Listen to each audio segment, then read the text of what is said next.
Welcome to my channel. If you like my videos, then kindly subscribe, like and watch. Thank you. Bismillahirrahmanirrahim. Welcome back. Problem 8.5. The statement of problem is that knowing that sigma allowable is 160 megapascal and shear stress allowable is 100 megapascal. So you have to select the most economical metric wide flange shape that should be used to support the loading. And in part B, it is asked that determine the value of expected for maximum bending stress, maximum shear stress and principal stresses at the junction of flange and web of the selected beam. So let's start with the given data. So in given data, it is given that sigma allowable is equal to 160 megapascal, allowable shear stress is equal to 100 megapascal. Also, we have given a uniformly distributed load, that is W naught is equal to 2.2 kilonewton per meter and a point load or concentrated load of 40 kilonewton, and let this is P is equal to 40 kilonewton. So what we have to find in part A, it has been asked to select the most economical. Select most economical. By most economical means that it should bear the given load along with the less weight. Most economical metric wide flange.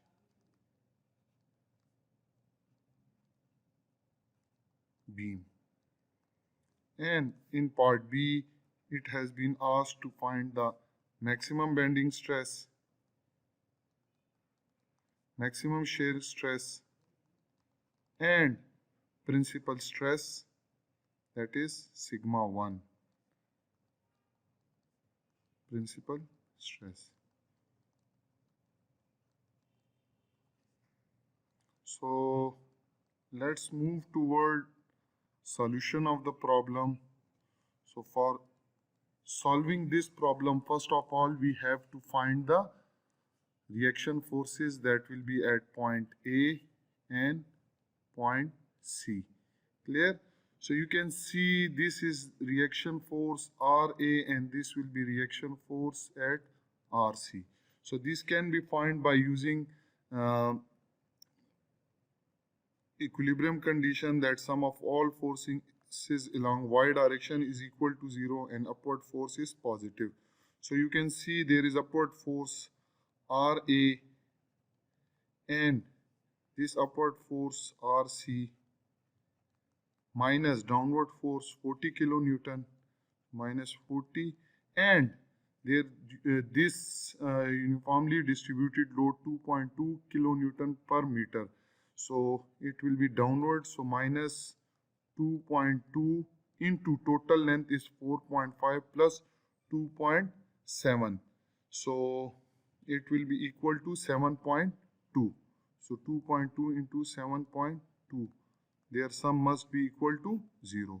So when you solve this, this will be equal to RA plus RC will be equal to 55.84 kilonewton. Clear? So this is equation number 1.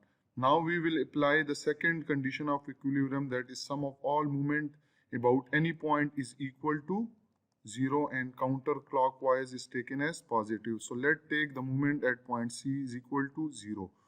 So you can see the force that is producing movement about point C is RA and it is producing clockwise, so it will be negative. So minus RC RA into perpendicular distance is 4.5 plus 2.7. Clear? So it will be 7.2. So RC in RA into 7.2. The second force which is producing movement is this uniformly distributed loads. So it will be load will be converted into concentrated load. So what we will do is we have to multiply this 2.2 with the total length of the beam. So 2.2 multiplied by total length of the beam is 7.2, and this force will acting at the middle of the beam. Clear? So it will half of 7.2 is 3.6. And since this is producing counterclockwise, so it will be positive. The other force which is producing counterclockwise movement is 40 kilonewton. So 40 into plus 40 into this perpendicular distance is 2.7. Their sum must be equal to 0. So when you solve this, you will get RA will be equal to 22.92 kilonewton. Now you can put this value in above equation 1. So when you put this in 1, so you will get RC will be equal to 32.92 kilonewton. So this was the first step to find out the reaction forces. Now we will move toward the next step is to find out the shear force and bending moment diagram. So for that you will have to draw its shear force and bending moment. So what we will do is that I will draw the beam. Let this is the beam. Clear? Okay. So the one loading is this reaction force, which is RA, and the value of RA is 22.92, and the second value is RC. Clear? There is a load of 40 kilonewton. So let this load is at this point. So this is 40 kilonewton. And the rest is uniformly distributed load.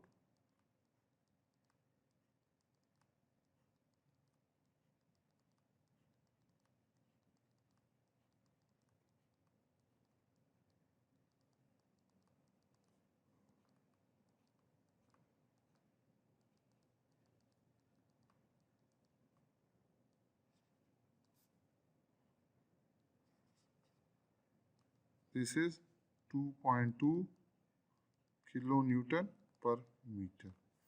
So we will draw the shear force and bending moment diagram. So for that I have to drag these things.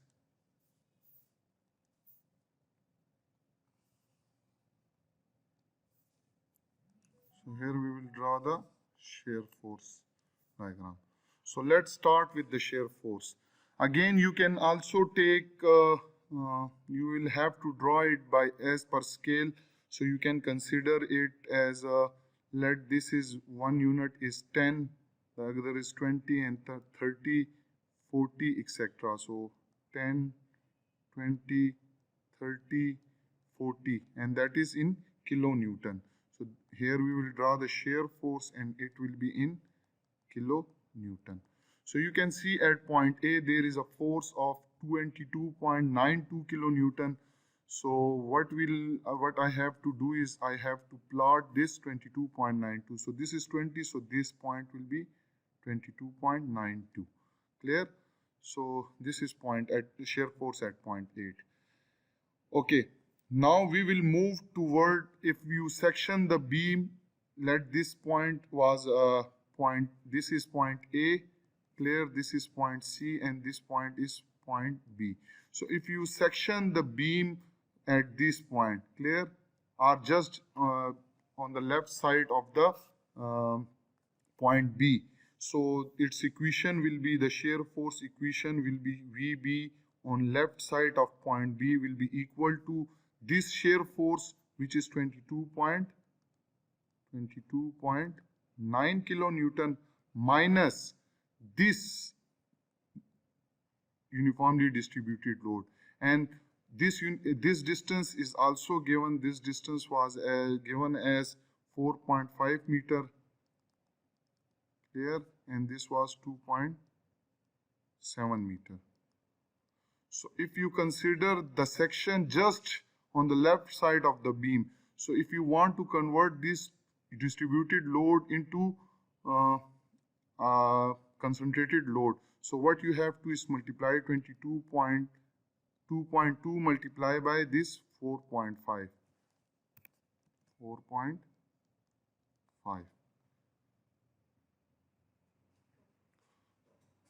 Okay, so when you multiply this 2.2 with this 4.5, let me check, it is 4.5. Okay, so when you multiply it, you will get the value of 13.02 meter. 13.02 kilo Newton. So shear force at the left or at near the point B will be equal to 13.02. So this is 30 and this will be, let this point is 13 and this point is point B. Clear? So this will be like this. Again at point B on the right, very right side of point B. Now the shear force equation will be VB right will be equal to 22.9 minus 40 kilo Newton. Clear? And this minus 40 minus, you can see on the right side is we have this RA which is 22.9 minus 40 is this downward force at point B, and this uniformly distributed load till the distance of 4.5. So minus 2.2 into 4.5. Clear? So when you solve this, you will get minus 26.98 kilo Newton. So it means that when you move toward the right side of point B, so the shear force will be changed, or at this point, this is point B. Clear? So at this point B, the shear force will change to minus 26.9. So let this is 10, this is 20, this is 30. So 26 will be somewhere here. So it will be this point. Clear? And again, for finding the shear force at this, so we will have VC will be equal to minus 26.98.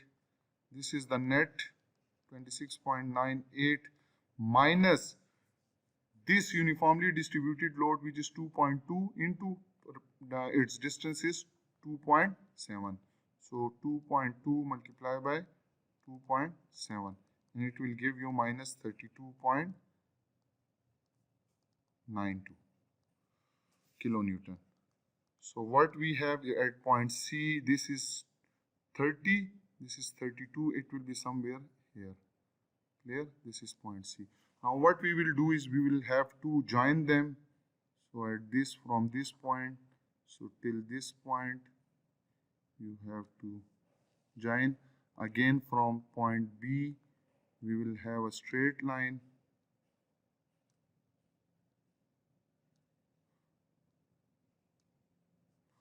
And from this point to point C, you will have to join them.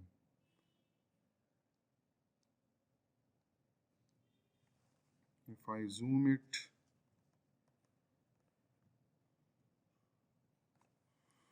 so you have to join this point with this and you have to join this point. So this will be the shear force diagram. At this point B, the shear force at this point it is 13.02 kilonewton. Clear? At this point it is minus 26.98 kilonewton. And at point C it is minus 32.92 kilonewton.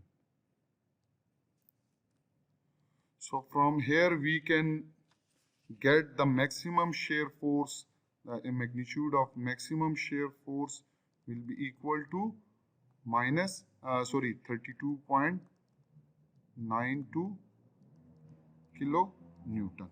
Now we will draw the bending moment diagram. So what we will have to do is that you can see this is the area of this portion, as these two are parallel, these are the parallel side, clear. So the area of this will be equal to or the moment at point A. At point A, this is point A, the moment will be 0, clear. So moment at point A will be equal to 0. Moment at point B, at this point, it will be equal to the area under the shear force diagram, and its area is equal to 1 over 2. This height is 22.92 plus this height, which is 13.02, multiply by this distance, which is 4.5. Clear? So when you solve, this will be equal to 80.86. So moment about point B is 80.86. So let this division is 20, this is 40, this is 60, this is 80. You can choose as your own scale, clear. So 80.86. So at point B, this is point B, for example. So this is 80.86. So it will be lie somewhere here, clear. And this will be a curve type, because the bending moment equation will be second degree, so it will be like this. Now the moment at point C will be equal to 0 because there is a support. So definitely if you take the area of this, again you will have to add this with this 80.986. So it will be minus 8, this area will be minus 80.86, and their sum will be equal to 0, and it will give you the 0 moment. So this will be again a curve type, second degree curve. So from here what we get is that we get the maximum bending moment is equal to 80.86 kilonewton into meter. This is the bending moment diagram, and this is in kilonewton into meter. Now we will move further and we will find out the maximum bending moment here. So, and as we know that maximum bending moment maximum bending stress is equal to maximum bending moment divided by section modulus, clear. So what we have to check is that we have to check that this, what is the value of this section modulus. As we have given, sigma allowable is equal to 160 megapascal, which is 116 to 10 raised to the power 6 Pascal, and we have bending moment. So from that we can get the allowable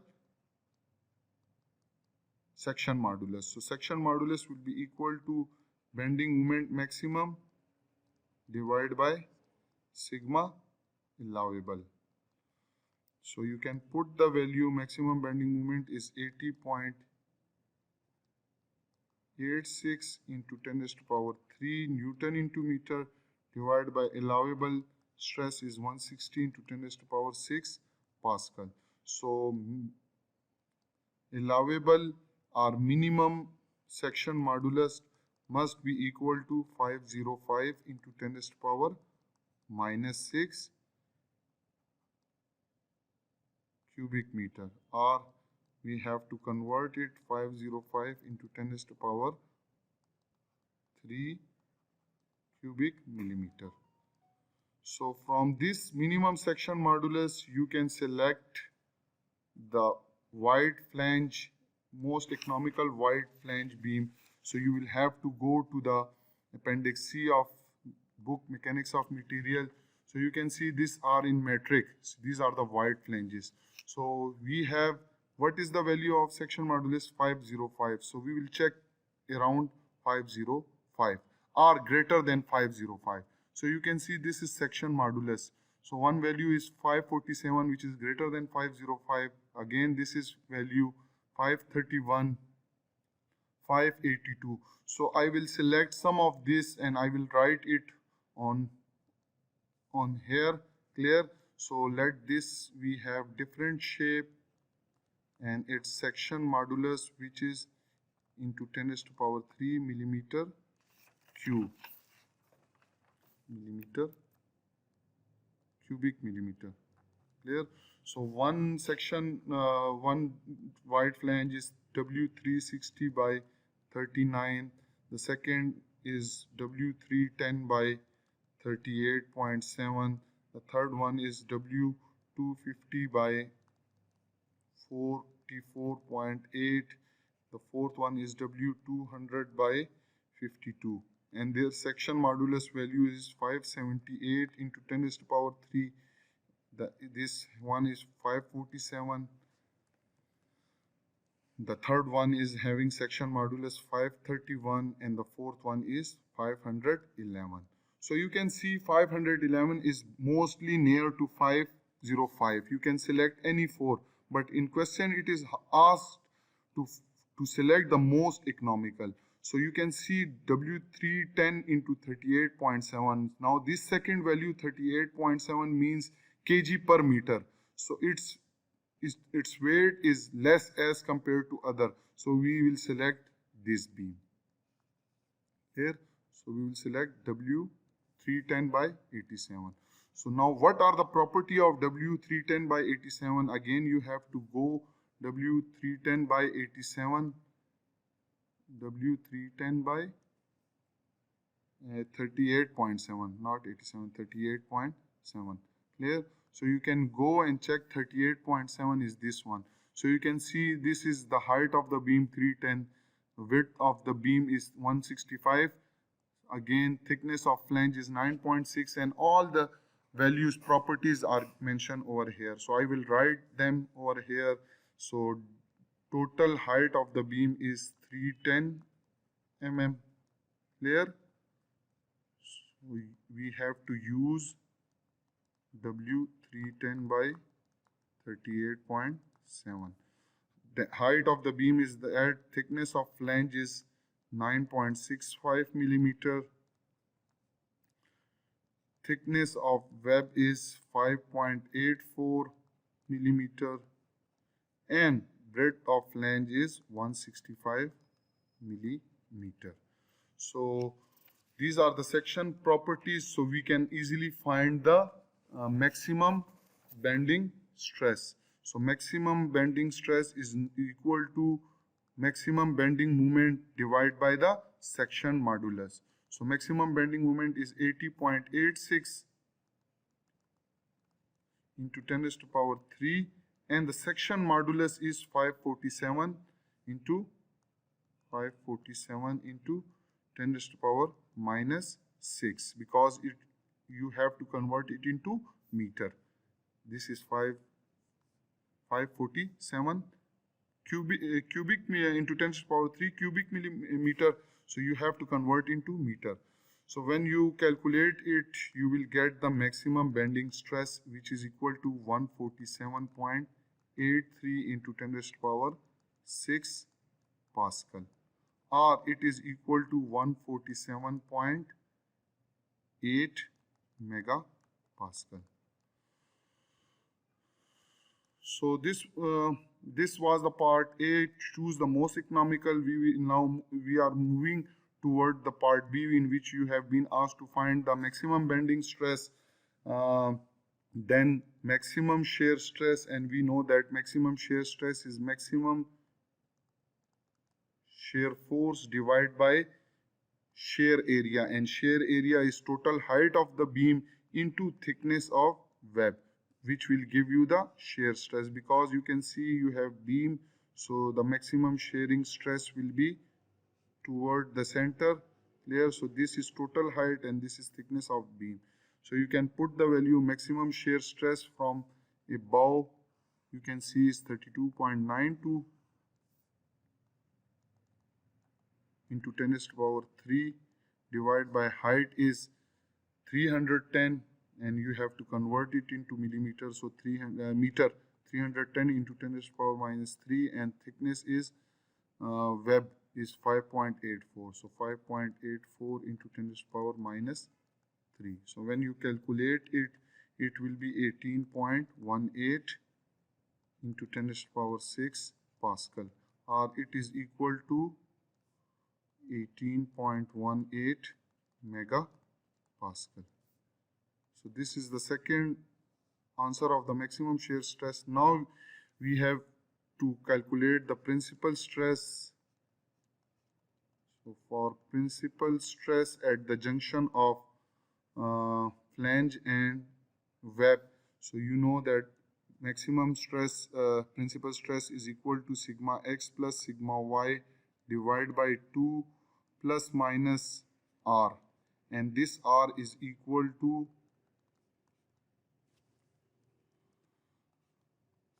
sigma x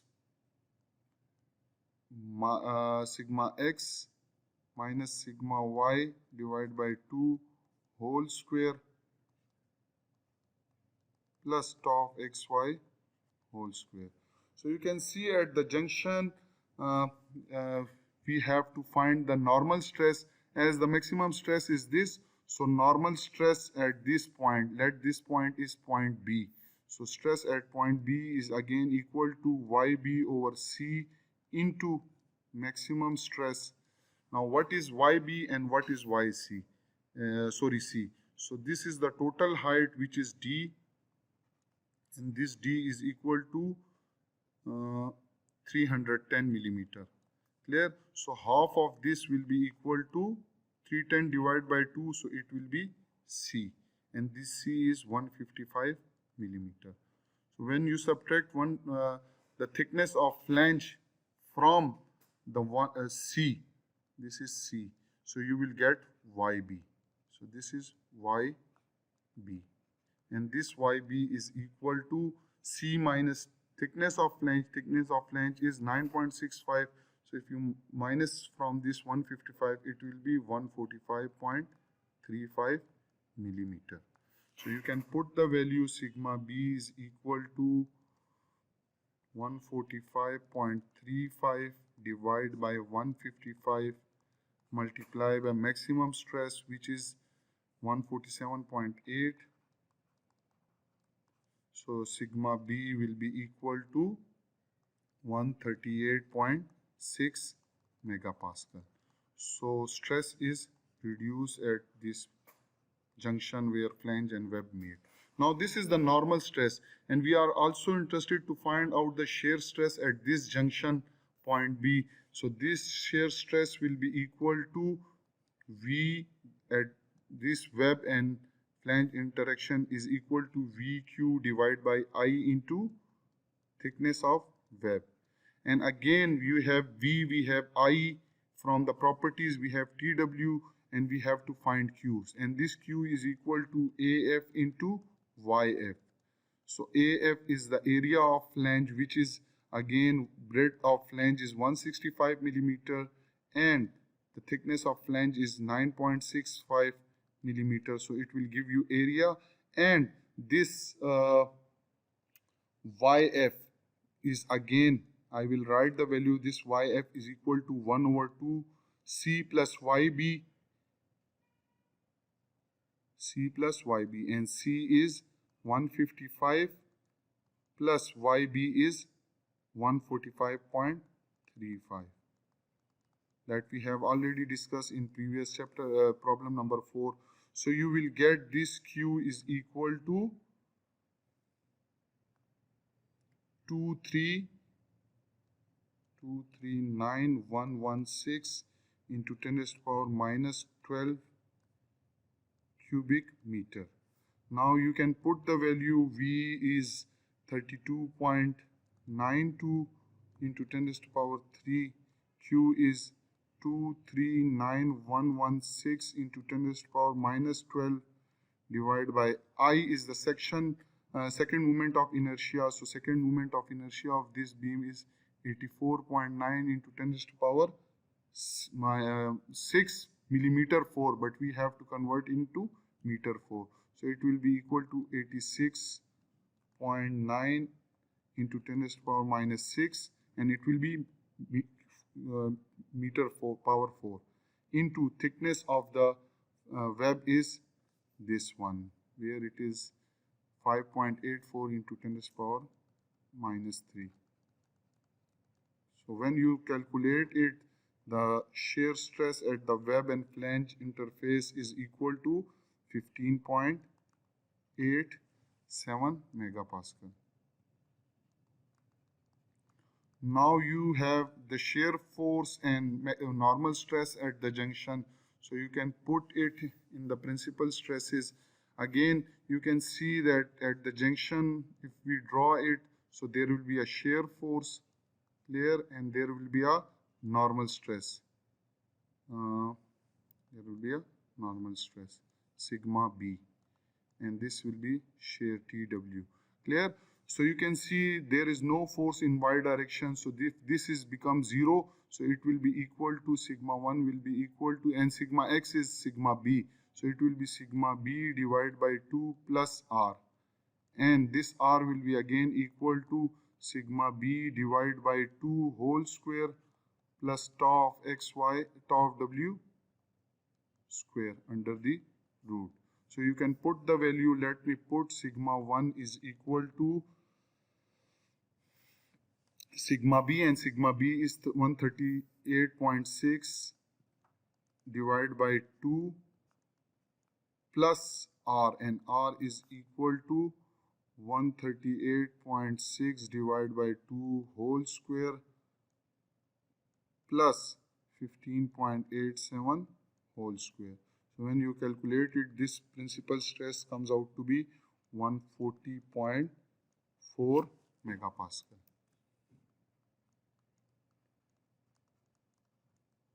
So this was the answer of part B, in which you have been asked to find the principal stress at the flange web interaction and to find the maximum bending stress and maximum shear stress at the in the beam. So again, this was a design problem in which you have to choose the most economical wide flange for the load that is supported by this beam. I hope you have learned from this video, and in coming problems you will also learn different type of design problem with various or different type of loading. Thank you for watching my video.